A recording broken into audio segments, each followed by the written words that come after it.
Hello प्यारे बच्चों, स्वागत है आपका।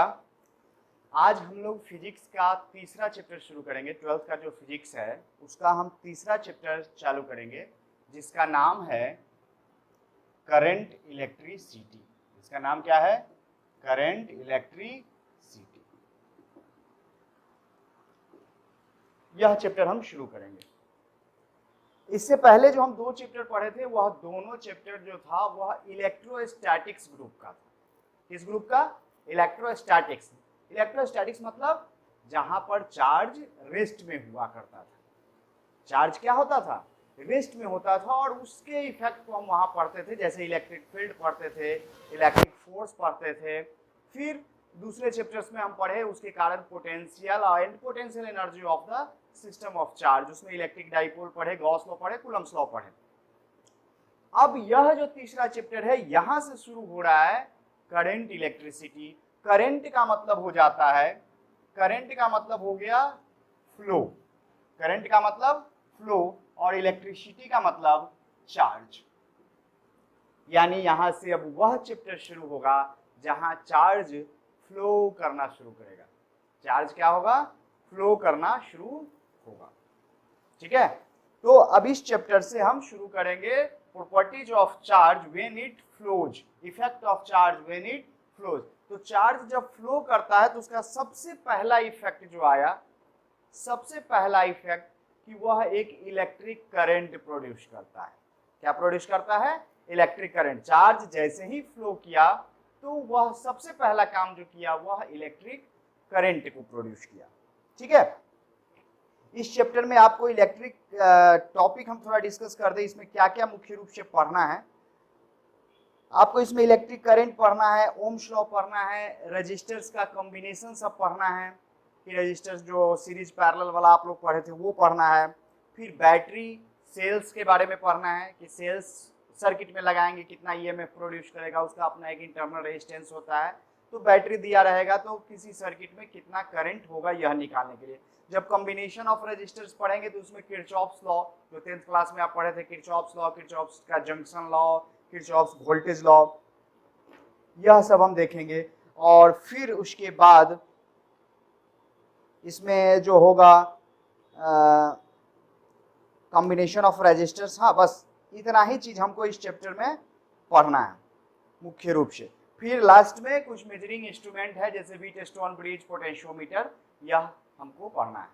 तो यह चैप्टर्स पूरे ही क्या है, पहला पार्ट तो समझो कॉम्बिनेशन ऑफ रजिस्टर्स। इस पर अच्छे से कमांड होना चाहिए। कॉम्बिनेशन रजिस्टर्स का कॉम्बिनेशन है, उसमें करंट का डिस्ट्रीब्यूशन, कैसे करंट डिस्ट्रीब्यूट होगा, कैसे वोल्टेज का डिस्ट्रीब्यूशन होगा, यह सब पढ़ना है। फिर इसमें एक इंपॉर्टेंट आता है कि एटॉमिक लेवल पर कैसे करंट फ्लो करता है। जैसे ये तो हम जानते हैं ना कि करंट फ्लो इलेक्ट्रॉन के फ्लो की वजह से होता है कंडक्टर के केस में। तो सबसे पहला जो हम टॉपिक शुरू करते हैं कि चार्ज अगर फ्लो करना शुरू किया तो उसका फर्स्ट इफेक्ट है टू प्रोड्यूस इलेक्ट्रिक करंट। क्या प्रोड्यूस करता है? Electric current. तो अब इलेक्ट्रिक करंट किसको हम बोलेंगे? Electric current. करंट मतलब तो चार्ज हो गया, इलेक्ट्रिक करंट मतलब है, करंट मतलब तो फ्लो हो गया, इलेक्ट्रिक करंट मतलब चार्ज का फ्लो, चार्ज का फ्लो। तो इलेक्ट्रिक करंट बेसिकली डिफाइन होता है, डिफाइन किया जाता है, it is the amount of charge, it is the amount of charge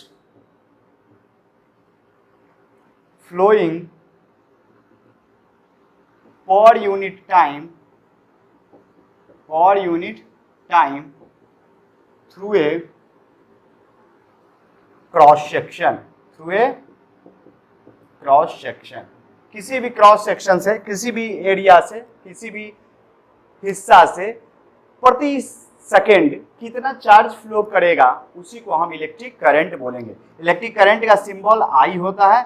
आई बराबर जो होता है dq by dt, rate of, इसको बोल सकते हैं that is rate of flow of charge, rate of flow of charge. It's SI unit, इसका SI unit जो है वह एम्पियर है। क्या है? एम्पियर। यह सब 10th क्लास में ही पढ़ा हुआ है। यह चैप्टर बहुत आसान है। एम्पियर जहां 1 एम्पियर किसको कहा जाता है, 1 कूलम। अगर 1 सेकेंड में 1 कूलम चार्ज फ्लो करता है, अगर यह मान लो कि कोई करंट कैरिंग वायर है, कोई करंट कैरिंग वायर है, इसमें अगर इस पॉइंट पर हम देखने लगे 1 सेकेंड में अगर 1 कूलम चार्ज इधर फ्लो कर गया तो हम समझेंगे कि इसमें 1 एम्पियर करंट है। 1 कूलम चार्ज फ्लो कर गया तो 1 एम्पियर करंट है। तो ये दिमाग में से एक चीज है, चार्ज कैलकुलेट करना हमारे लिए टफ है, करंट कैलकुलेट करना हमारे लिए इजी है। तो बेसिकली हम चार्ज से करंट की तरफ नहीं बढ़ते हैं, बल्कि हम करंट से चार्ज की तरफ बढ़ते हैं, और करंट है हमारा फंडामेंटल फिजिकल क्वांटिटी है। तो चार्ज से हम करंट को डिफाइन नहीं करते, बेसिकली करंट से चार्ज डिफाइन होता है। लेकिन इस चैप्टर तक अभी तक हम चार्ज को चूंकि पहले पढ़े हैं, इसलिए हम लिख रहे हैं कि 1 एम्पियर बराबर 1 कूलम पर सेकेंड। लेकिन बेसिकली हम अब करंट को चार्ज पर यूनिट सेकेंड से नहीं निकालते, बल्कि हम चार्ज को निकालते हैं करंट गुने टाइम करके। क्या होता है, चार्ज बराबर, यहां से अगर देखा जाए तो चार्ज बराबर डेल्टा क्यू बराबर जो हो जाएगा वह हो जाता है करंट गुने टाइम। ये है चार्ज निकालने का तरीका। अगर करंट पता है तो करंट का डिफरेंशिएशन, चार्ज का डिफरेंशिएशन किए तो करंट निकल गया, और करंट का इंटीग्रेशन किए तो चार्ज निकल गया। ठीक है, तो अभी हम अगला चैप्टर में हम डिफिनीशन पढ़ेंगे कि वास्तव में करंट का डिफिनीशन क्या है, 1 एम्पियर का डिफिनीशन क्या है। यह डिफिनीशन नहीं बोला जाएगा 1 एम्पियर बराबर 1 coulomb per second, it is not a definition, यह सिर्फ एक मैथमेटिकल रिलेशन है। ठीक है, 1 एम्पियर का डिफिनीशन कुछ और है। ठीक है, तो यहाँ पे हमको ध्यान में रखना है कि 1 कूलम बराबर 1 एम्पियर बराबर 1 कूलम पर सेकेंड। तो यह जो हम फॉर्मूला लिख रहे हैं, इस फॉर्मूला को आपको ध्यान में रखना है कि I बराबर जो होगा dq upon dt, rate of flow of charge. Rate of flow of charge is called electric current. अगर इसी में रेट ऑफ फ्लो अगर यूनिफॉर्म है या एवरेज करंट पूछे, दो तरह से करंट पूछा जाता है, एक एवरेज पूछा जाता है और एक इंस्टेंटेनियस पूछा जाता है, फिर ग्राफिकल मेथड से भी बताया जाता है। तो हम दोनों मेथड से अभी आपको बता रहे हैं।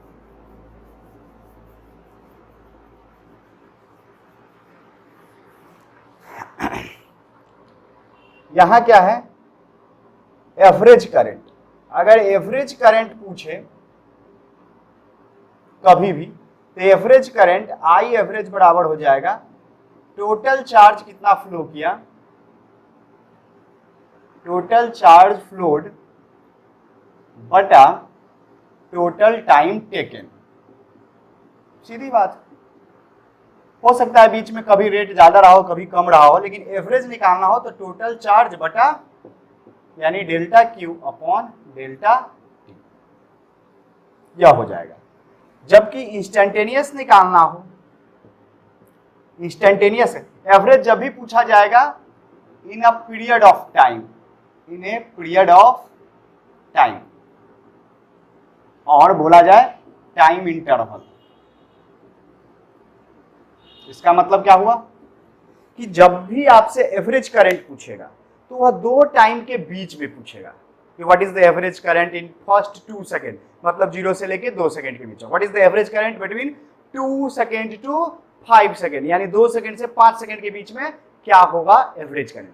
What is the average current in first 1 minute, तो 0 से लेके 60 सेकेंड के बीच में कितना करंट होगा। तो 0 से 60 में जितना चार्ज फ्लो करेगा उतना चार्ज बटा 60 सेकेंड, वो हो जाएगा एवरेज करंट। लेकिन जब इंस्टेंटेनियस पूछा जाएगा, इंस्टेंटेनियस करंट, यह पूछा जाएगा एट ए टाइम, किसी खास टाइम पर पूछा जाएगा कि what is the current eight t बराबर 4 सेकेंड, ऐसा देगा। What is the current eight t बराबर 2 सेकेंड, मतलब एक ही टाइम आपको देगा। तो इसी दिमाग में सेट कर देना कि एक ही टाइम दे रहा है तो हमको नीचे वाला, और जब दो टाइम दे रहा है तो ये delta Q upon delta T.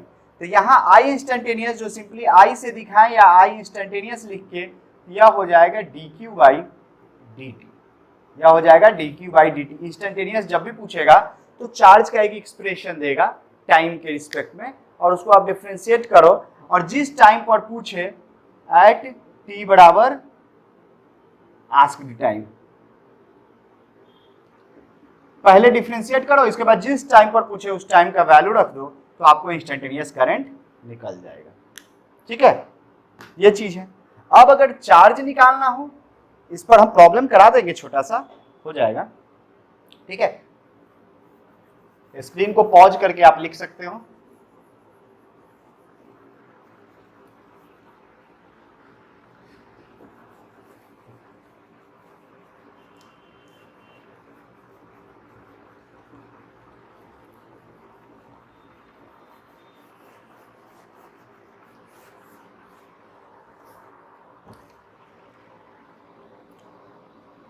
अब ग्राफ में देखा जाए, इन ग्राफ में अगर देखोगे तो क्यू टी ग्राफ है। क्या है? Q T graph.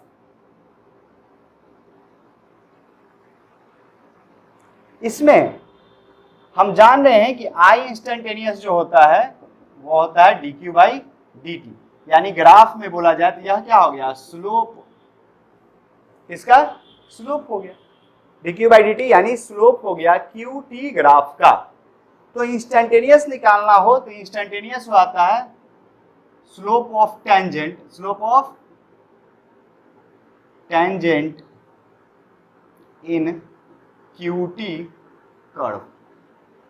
जिस भी टाइम पर पूछे इंस्टेंटेनियस करंट, जैसे t1 टाइम पर अगर इंस्टेंटेनियस पूछता है तो t1 पर आपको एक टेंजेंट ले लेना है,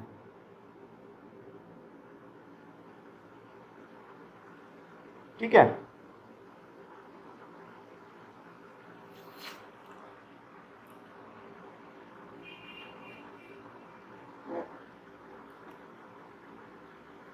तो इसका स्लोप जो होगा, इसका स्लोप आपका हो जाएगा आई इंस्टेंटेनियस एट t बराबर t1, ठीक है, t बराबर t1। तो इंस्टेंटेनियस करंट के लिए हम टेंजेंट लेते हैं। लेकिन अगर कभी एवरेज करंट पूछे, क्या पूछे? ग्राफिकली अगर एवरेज करंट पूछे तो उसको बताने के लिए इसी में हम ड्रॉ करते हैं। अगर यह T2 दे दे और यह T3 दे दे तो पूछे average current between T2 and T3, तो T2 और T3 के बीच में एवरेज करंट पूछे तो T2 और T3 को मिला दो और इसका जो स्लोप होगा, यह जो स्लोप देगा वह देगा स्लोप ऑफ दिस कर्व, वह देगा I average between T2 and T3। यह क्या देगा? I average between T2 and T3, T2 और T3 के बीच में यह एवरेज करंट देगा। तो क्लियर? इंस्टेंटेनियस मतलब स्लोप ऑफ टेंजेंट और एवरेज मतलब दो पॉइंट्स को मिलाने वाले लाइन का स्लोप। बस ये ग्राफिकल चीज हुआ। यह क्या हो गया? ग्राफिकल। डन? क्योंकि जब एक ही पॉइंट पर पूछ रहा था, एक ही पॉइंट पर कोई लाइन ड्रॉ करना मतलब टेंजेंट ड्रॉ करना। यह बिटवीन टू टाइम है, दो टाइम के बीच में ड्रॉ करना मतलब टेंजेंट नहीं, वो एक लाइन होगा जो दोनों पॉइंट को क्रॉस करेगा, इंटरसेक्ट करेगा, ठीक है। यह ग्राफिकल हो गया करंट निकालने का। अगर क्यू टी का ग्राफ है तो ध्यान देना कि ग्राफ किसका होना चाहिए? चार्ज वर्सेस टाइम का, तो वहां से इलेक्ट्रिक करंट निकाला जा सकता है।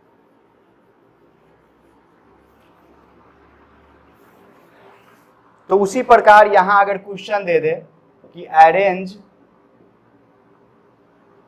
Electric current in increasing order, increasing order में कह दे इस ग्राफ को देख के कि आप अरेंज कीजिए, यह Q है और यह T है।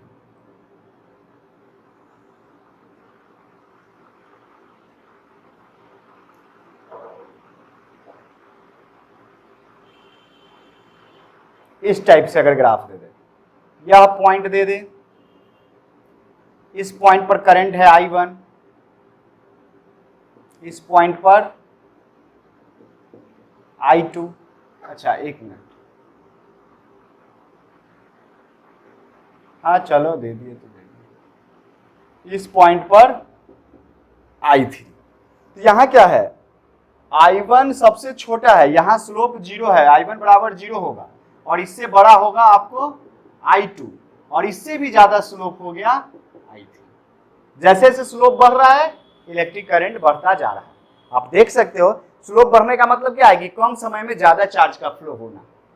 इसको ग्राफ को ऊपर जाने का मतलब है कि समय कम और चार्ज ज्यादा फ्लो कर रहा है, तो इलेक्ट्रिक करंट बढ़ गया। तो इसमें सीधा है I1 I2 I3 इस टाइप का ग्राफ हो तो वह इंक्रीजिंग ग्राफ होगा। यह क्या होगा? Increasing graph. ठीक है, कि I1 से बड़ा I2 से बड़ा I3।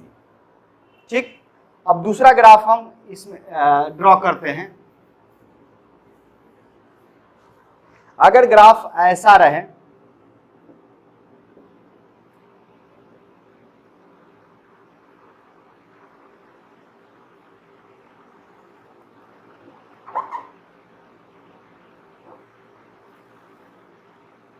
इस टाइप से, तो यहां I1, यहां I2 और यहां पे I3। आपको देख के ही पता चल रहा है कि I2 क्या है? सबसे कम है। I2 पर स्लोप 0 है, I2 पर स्लोप 0। फिर I1 और I3 में, तो I1 पर बताओ, ध्यान देना, I1 पर स्लोप ज्यादा है कि I3 पर ज्यादा है? गौर से अगर यहाँ एक पेन रख के देख लो ऐसे और यहाँ पर रख के देखो ऐसे, तो क्लियरली हमको दिख रहा है कि I1 पर स्लोप ज्यादा है। तो I2 से बड़ा I3 और सबसे बड़ा I1 होगा। सबसे बड़ा क्या होगा? I1। तो इस तरह से स्लोप से हमको, हाँ ध्यान देना, यह Q और T का ग्राफ, तो स्लोप हमको बता देता है कहाँ पर इलेक्ट्रिक करंट ज्यादा है और कहाँ पे कम है। जहां स्लोप ज्यादा वहां इलेक्ट्रिक करंट ज्यादा, लेकिन ग्राफ Q और T का होना चाहिए। डन, ये ग्राफ से हो गया। अब है कि ग्राफ से नहीं, अगर आपको इक्वेशन दिया रहे, क्या रहे? इक्वेशन दिया रहे, इस टाइप से इक्वेशन।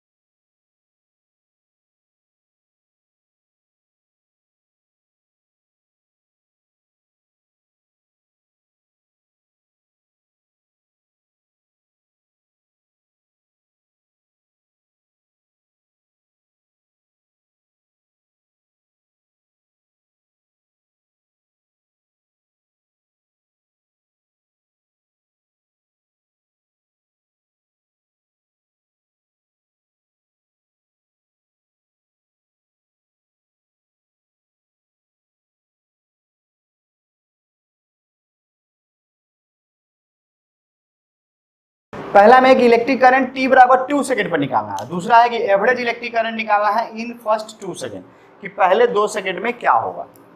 तो इंस्टेंटेनियस निकालना है। इसमें क्या है? एक ही टाइम दिया है, मतलब इंस्टेंटेनियस निकालना है कि T बराबर 2 सेकंड पर क्या होगा। तो जब भी इंस्टेंटेनियस, तो करंट बराबर क्या है?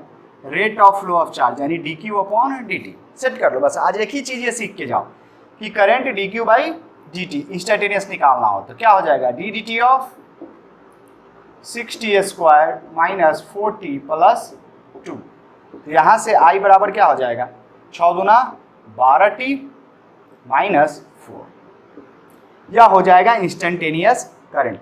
जब भी इंस्टेंटेनियस निकालना हो तो पहले करंट का इक्वेशन निकालना पड़ेगा, डिफरेंशिएट करके करंट का इक्वेशन निकालना पड़ेगा। अब उसमें t का वैल्यू पुट करो। अब क्या करना है? t का वैल्यू पुट करना है एट t बराबर 2 सेकेंड। I बराबर क्या हो जाएगा? 12 दूना 24, 24 में से 4 गया 20 एम्पियर। 12 गुने 2 माइनस 4 यानी 20 एम्पियर। ठीक है, तो यह हो गया आपको इलेक्ट्रिक करंट T बराबर 2 सेकेंड पर। किस पर? T बराबर 2 सेकेंड। अब इसमें दूसरा है कि नहीं, एवरेज पूछ रहा है बिटवीन इन फर्स्ट 2 सेकेंड, यानी पहले 2 सेकेंड में।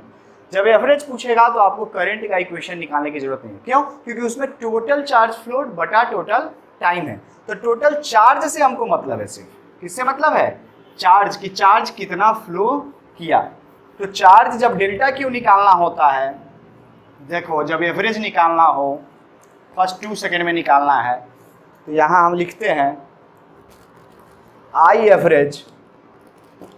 एवरेज बराबर हमको मालूम है कि delta Q upon delta Q, यानी यहाँ डिफ्रेंशिएट नहीं करना, यहाँ क्या करना है? डेल्टा क्यू, यानी Q2 माइनस Q1 बटा T2 माइनस T1। तो आई एवरेज हो जाएगा पहला Q2 यानी बाद में चार्ज कितना, शुरू में चार्ज कितना, यानी Q t बराबर 2 सेकेंड पर कितना माइनस Q t बराबर 0 सेकेंड पर कितना और बटा 2 सेकेंड माइनस 0 सेकेंड।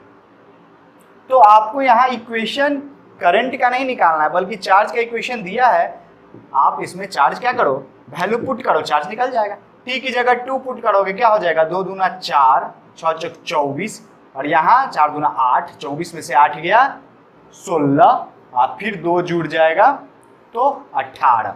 यहाँ t बराबर 2 रखो तो यहाँ हम वैल्यू रखते हैं, क्या हो जाएगा यह 6 गुने 4 माइनस 4 गुने 2 प्लस 2 और इतना माइनस जब 0 रखेंगे तो क्या होगा 0 माइनस 0 प्लस 2 और बटा 2 सेकेंड। बस इसको खाली सॉल्व करो, इसको जैसे ही सॉल्व करोगे तो आपका आई एवरेज आ गया 6 चौक 24, 24 में से 8 गया 16, ये दो तो खत्म हो जाएगा, 24 में से 8 गया 16 बटा 2 यानी 8 एम्पीयर। यह एवरेज करंट होगा, यह क्या होगा एवरेज करंट।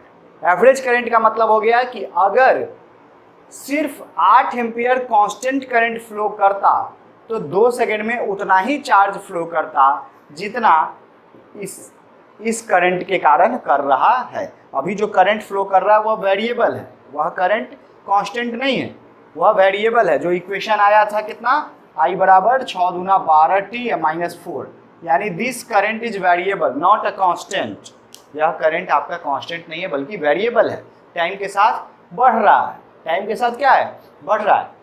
तो शुरू में करंट कम होगा, बाद में ज़्यादा होगा, लेकिन वही बोल रहा है कि अगर शुरू से ही 2 सेकेंड तक 8 एम्पीयर करंट रहता तो उतना ही चार्ज फ्लो करता जितना इस करंट के कारण फ्लो करेगा 2 सेकेंड में। डन, ठीक है। तो ये हो गया आई एवरेज बराबर निकालने का तरीका, delta Q upon delta T। बात खत्म। तो इस तरह अगर इक्वेशन दिया रहेगा तो हम करंट निकाल लेंगे, एवरेज करंट भी निकाल लेंगे, ग्राफ दिया रहेगा तो स्लोप से निकाल लेंगे। हाँ, अगर कांस्टेंट करंट रहेगा, कांस्टेंट करंट का मतलब जो टाइम पर डिपेंडेंट ना करे, तो उस आधार पे भी करंट को 3 भाग में बांटा गया है। उस आधार पे भी करंट को 3 भाग में बांटा गया है, टाइप्स ऑफ करंट। पहला कांस्टेंट करंट, या डायरेक्ट करंट। डायरेक्ट करंट जिसको हम बोलते हैं डीसी। डीसी, डीसी का मतलब क्या हो गया, if the magnitude of current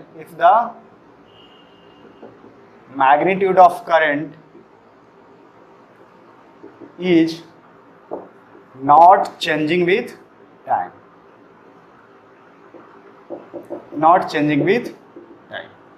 तो उसको हम बोलते हैं डायरेक्ट करंट। उसका ग्राफ कैसा हो जाएगा, देखो ग्राफ अगर Q और T का दिया है तो Q और T में करंट का कांस्टेंट होना मतलब स्लोप का कांस्टेंट होना, क्योंकि Q और T का ग्राफ में स्लोप जो है वह करंट बताता है।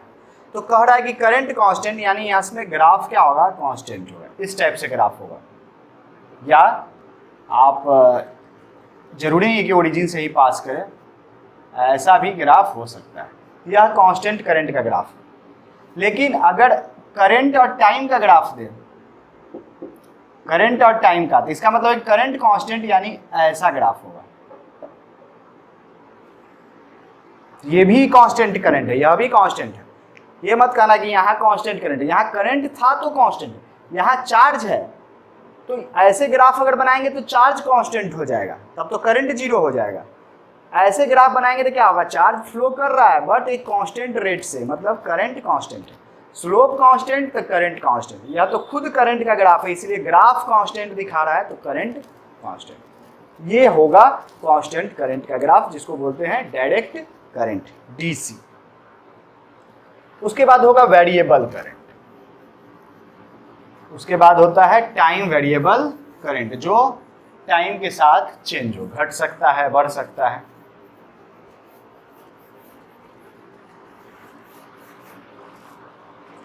दूसरा है time variable current. Time variable current जहां स्लोप घटेगा या बढ़ेगा, जैसे QT है तो इस टाइप से अगर बढ़ रहा है, यहां स्लोप क्या है, बढ़ता जा रहा है, स्लोप एक जैसा नहीं है। यहां क्या हो गया, करंट इंक्रीजिंग, स्लोप बढ़ रहा है, करंट इंक्रीजिंग, यहां current increasing because slope increasing, slope is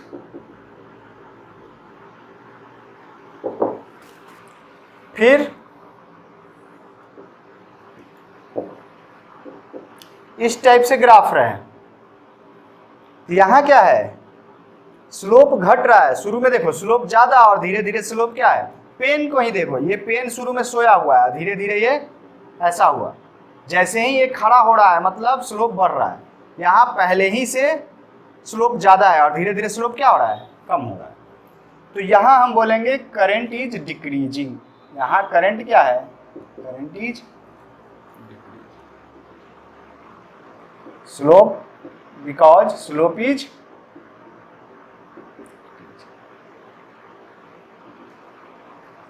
ठीक है। तो ऐसा होना चाहिए। और खुद अगर करंट का ग्राफ रहेगा तो वह ऐसा हो सकता है, खुद अगर करंट का ग्राफ है,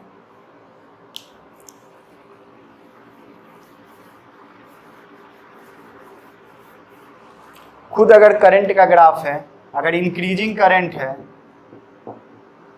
यह करंट इंक्रीजिंग, यहाँ स्लोप की बात हम नहीं करेंगे, यहाँ क्या है, current increasing but with constant rate,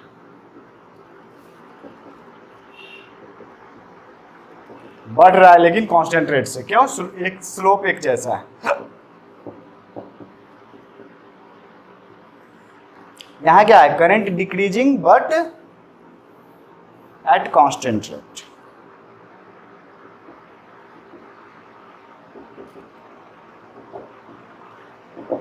तो यहां करंट आपको घट रहा है, ठीक है। उसके बाद इसमें तीसरा होता है अल्टरनेटिंग करंट,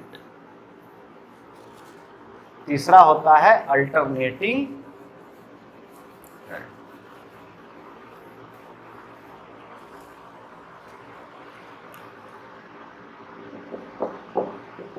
अल्टरनेटिंग जिसको AC बोलते हैं। तो अल्टरनेटिंग करंट का मतलब क्या है, अल्टरनेटिंग करंट हम उसको बोलेंगे the current in which its direction changes at regular interval of time, एक रेगुलर इंटरवल के बाद क्या है, डायरेक्शन करंट का बदलता है। अगर करंट का डायरेक्शन बदल रहा है, एक ही डायरेक्शन में नहीं है, कभी करंट पॉजिटिव हो रहा है कभी नेगेटिव, तब हम बोलेंगे कि यह क्या है, अल्टरनेटिंग करंट है। कभी करंट बढ़ रहा है कभी करंट घट रहा है, तो यह अल्टरनेटिंग करंट है। नहीं, घट बढ़ नहीं रहा है, एक बार पॉजिटिव हो रहा है एक बार नेगेटिव, डायरेक्शन उल्टा होना चाहिए, डायरेक्शन उल्टा होना चाहिए, तभी हम बोलेंगे अल्टरनेटिंग करंट है।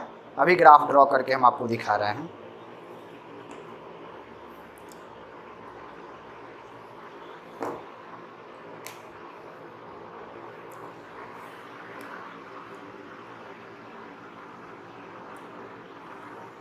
यह जीरो करंट का ग्राफ हो जाएगा, यह जीरो का, और इस पर कभी पॉजिटिव और कभी नेगेटिव, यह ग्राफ, यह भी एक अल्टरनेटिंग करंट का ग्राफ, कभी पॉजिटिव हो रहा है और कभी नेगेटिव हो रहा है, ठीक है। दूसरा ग्राफ हो सकता है जो जनरली साइनोसॉइडल जो होता है, जो हम लोग के घर में है, I और T का ग्राफ, यह क्या है, AC, यह प्लस या माइनस, प्लस और माइनस का मतलब डायरेक्शन बदल गया, एक बार करंट अगर इधर से इधर जा रहा था, दूसरी बार इधर से इधर आ रहा है। तो हमारे घर में जो अल्टरनेटिंग करंट होता है वो यही है, करंट घटता बढ़ता रहता है। फ्रीक्वेंसी 50 हर्ट्ज है, मतलब 50 बार अपने जो घर में जो बिजली है वह 50 बार जीरो होता है। 50 हर्ट्ज है, 50 बार क्या 100 बार वह जीरो होता है। यहाँ से यहाँ एक साइकिल माना जाता है, ऐसा ऐसा 1 सेकंड में 50 साइकिल है, 2 बार यह जीरो हो जाता है एक ही साइकिल में करंट। तो 100 बार वह वहाँ करंट जीरो होता है और फिर 100 बार 50 बार फिर हाई, 50 बार फिर लो, 50 बार एक डायरेक्शन में हाई, 50 बार दूसरे डायरेक्शन में हाई होता है। ठीक है, तो इतना तेजी से करंट वहाँ ऑन ऑफ होता है कि हमको पता नहीं चलता और हमेशा हमको हर कुछ जलता हुआ दिखाई ही देता है, लेकिन उसमें करंट बीच में बढ़ता है, मैग्नीट्यूड घटता है, जीरो भी होता है। या अल्टरनेटिंग करंट,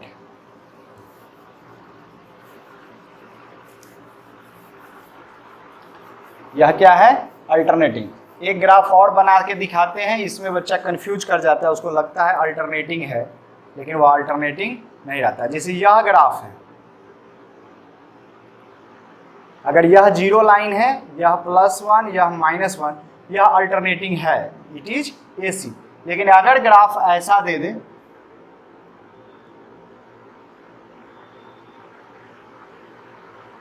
यह जीरो और यह +1, तो यह अल्टरनेटिंग नहीं है, नॉट AC। यह AC नहीं है, क्यों? क्योंकि इसमें नेगेटिव हुआ ही नहीं, इसमें नेगेटिव हुआ ही नहीं, हमेशा पॉजिटिव ही है, तो यह AC नहीं है। यह डिजिटल करंट, मतलब डिजिटल साइकिल इसको बोलते हैं हम लोग। इसको क्या बोलते हैं हम लोग? डिजिटल।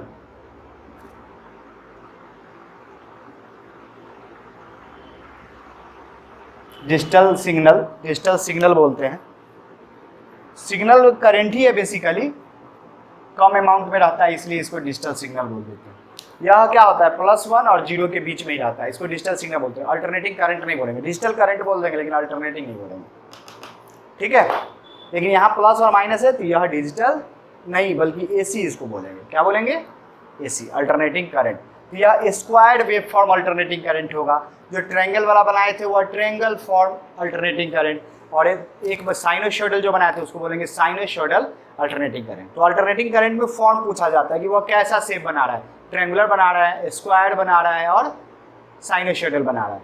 तो हम ये हो गया squared wave form, square alternating current, और एक था ट्रायंगुलर अल्टरनेटिंग करंट और एक था साइनोसॉइडल अल्टरनेटिंग करंट। ठीक है, तो पहले हमारा जो अभी इन्वर्टर जाओगे खरीदने तो उस पर लिखा रहता है साइनोसॉइडल वेव फॉर्म। ऐसा इसलिए लिखता है क्योंकि पहले का इन्वर्टर साइनोसॉइडल नहीं होता था, इसलिए इस बात को उस पर जोड़ दे रहा है। जनरेटर जो हमारा होता है वो साइनोसॉइडल प्रोड्यूस करता है, शुरू से ही साइनोसॉइडल प्रोड्यूस कर रहा है, लेकिन इन्वर्टर जो DC को AC बनाता था वह साइनोसॉइडल प्रोड्यूस नहीं करता था, वह ट्रायंगुलर वेव फॉर्म प्रोड्यूस करता था, स्क्वायर वेव फॉर्म प्रोड्यूस करता था, उस टाइप से।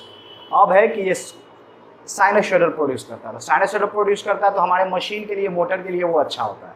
साइनोसॉइडल वेव पर हमारा मोटर अच्छा काम करता है, क्योंकि मोटर जब नचता है, जनरेटर साइनोसॉइडल प्रोड्यूस करता है और साइनोसॉइडल उसको स्मूथली रोटेट कराने में मदद करता है। नहीं तो पहले का इन्वर्टर पे जब फैन चलता था तो आवाज़ करता था फैन, लेकिन अब आवाज़ नहीं करता है। अब लगभग जैसा इसको इनपुट आपको पावर सप्लाई से मिल रहा है वैसा ही इन्वर्टर भी देता है, इसीलिए दोनों केस में एक ही जैसा फैन चलता है विदाउट प्रोड्यूसिंग एनी नॉइज।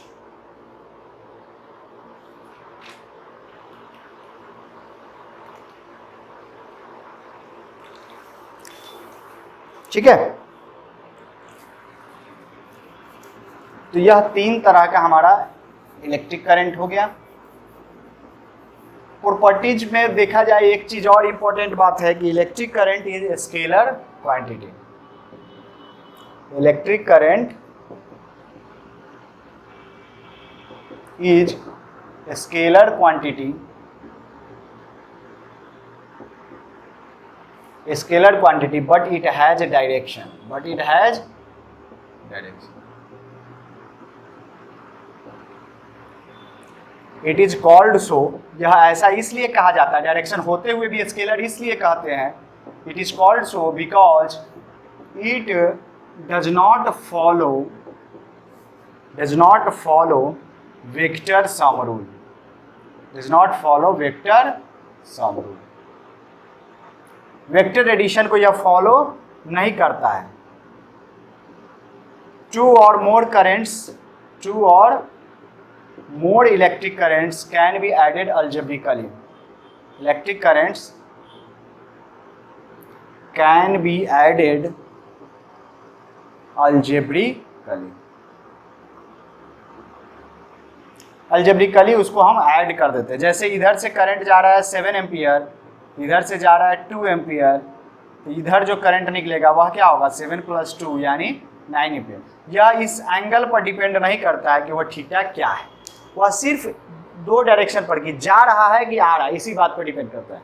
इस एंगल के कारण अगर बदलता करंट तब हम बोलते कि यह वेक्टर क्वांटिटी है, लेकिन यह इस एंगल को बदलने से करंट यहाँ नहीं बदलता है। यहाँ सिर्फ है कि दोनों अगर जा रहा है तो दोनों ऐड हो जाएगा। इसमें से अगर एक आ रहा है, अगर दूसरा एग्जांपल हम ऐसा दे दें कि इधर से 7 एम्पियर और इधर चला गया 2 एम्पियर, तो इधर कोई पूछ ले तो यहाँ पे क्या है 7 एम्पियर आ रहा था, 2 एम्पियर चला गया, तो इधर 7 - 2 यानी 5 एम्पियर हो जाएगा। करंट जंक्शन पर जा रहा है तो प्लस मानेंगे, तो निकल रहा है उसको माइनस मानेंगे, तो 7 - 2 5 एम्पियर, तो वहाँ करंट हो जाएगा 5 एम्पियर। तो इस तरह से करंट एडिटिव होता है, वह डायरेक्शन ऑफ करंट पर डिपेंड नहीं करता है, सिर्फ दो ही डायरेक्शन पर डिपेंड करता है कि वह आ रहा है कि जा रहा है, बाकी थीटा पर डिपेंड नहीं करेगा। क्लियर? तो इसीलिए इसको हम स्केलर क्वांटिटी बोलते हैं। तो करंट कोई पूछे कि एक कौन सा क्वांटिटी है, तो स्केलर क्वांटिटी। कोई एग्जांपल पूछे ऐसा क्वांटिटी बताओ जिसके पास डायरेक्शन है but it is not a vector, तो वह इलेक्ट्रिक करंट है। जिसके पास डायरेक्शन तो है बट स्केलर है। तो फिर डायरेक्शन किसको माना जाता है? डायरेक्शन इलेक्ट्रिक करंट का जो डायरेक्शन होता है that is the direction of flow of positive charge. जिधर पॉजिटिव चार्ज फ्लो करता है वही डायरेक्शन माना जाता है इलेक्ट्रिक करंट का। जिधर डायरेक्शन फ्लो करता है, जिधर पॉजिटिव चार्ज फ्लो करता है वही डायरेक्शन माना जाता है इलेक्ट्रिक करंट का। तो direction of electric current, direction of electric current is considered as the direction of flow of positive charge. It is conventional direction. इसको conventional बोलते हैं। कन्वेंशनल मतलब जो माना गया हो, मतलब इसके पीछे कोई खास लॉजिक नहीं है, बस माना गया है कि जिधर पॉजिटिव चार्ज फ्लो करेगा उसको हम इलेक्ट्रिक करंट का डायरेक्शन मानेंगे, यह मान लिया गया है और इसके पीछे कुछ नहीं है। जो वो चाहता तो नहीं भी मान सकता था, उससे फिजिक्स को कोई असर नहीं पड़ता है। ठीक है? तो direction of electric current is considered as the direction of flow of positive charge, और दूसरे लैंग्वेज में बोला जाएगा so it will be opposite to the flow of